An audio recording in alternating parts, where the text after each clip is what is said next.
Ačiū pirmininkė. Pirmiausia, noriu pasveikinti poną Reulį ir kolegas teikusius vertingas pataisas su puikiai atliktu darbu ir subalansuotu pranešimu. Abiems energijos rūšims, apie kurias kalbama šiame raporte, yra skiriamas pakankamas dėmesys, kartu pabrėžiant alternatyvios energetikos ir naujų energetinių technologijų įdiegimo svarbą. Energijos diversifikacija labai prisideda prie energijos tiekimo saugumo, o šis klausimas yra gyvybiškai svarbus ir mano šaliai Lietuvai. Šioje srityje esame labai pažeidžiami, nes esame beveik visiškai priklausomi nuo vieno tiekėjo ir kol kas neturime alternatyvų. Vienas iš sprendimų šiai situacijai pakeisti – modernios saugios atominės elektrinės statyba.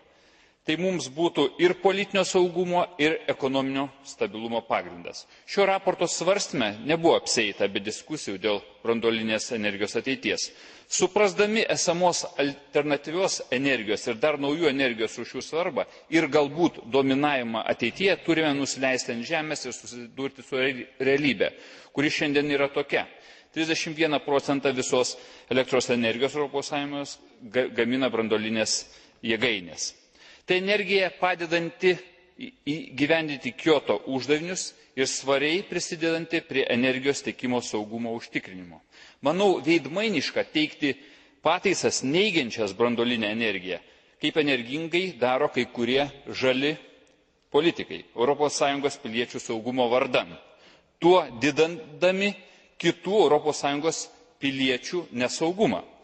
Todėl raginu kolegas būti tolerantiškiams ir palaikyti nuostatas, leidžiančias kiekvienai valstybei apsispręsti, ar jai reikalinga saugi branduolinė energetika ar ne. Tik diskutuodami ir išklausydami vieni kitus surasime teisingą sprendimą. Ačiū. Dziękuję bardzo.